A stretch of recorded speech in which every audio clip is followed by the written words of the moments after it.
કામરેજ સ્થિત માનવ સેવા charitable trust Surat સંચાલિત આશીર્વાદ માનવ મંદિર સેવા સમાજ કલ્યાણ અર્થે લોકાર્પણ કરવામાં આવ્યું। 32 કરોડના ખર્ચે નિર્માણ પામેલ માનવ મંદિરનું ભવ્ય લોકાર્પણ કરાયું।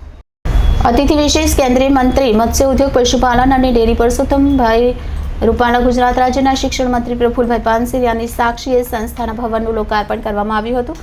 આશીર્વાદ માનવ મંદિરમાં રસ્તે રખડતા મંદબુદ્ધિના નિરાધાર લોકોને આશરો આપવામાં આવે છે। અત્યાર સુધી 4350થી વધુ નિરાધાર લોકો આશરો લઈ ચૂક્યા છે। રસ્તે રખડતા પ્રભુજીઓને હૂંફ આપવામાં લાવીને પ્રેમભાવ આપવામાં આવે છે। તેમની ભૂલાઈ ગયેલી યાદશક્તિને ફરી લાવવા માટેના પ્રયાસ કરવામાં આવે છે।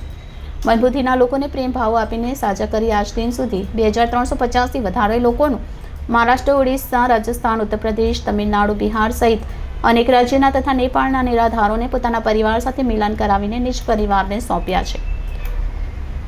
ટ્રસ્ટીઓના દાન થકી આ અદ્યતન સેવા ભવન કાર્યરત થયેલ છે।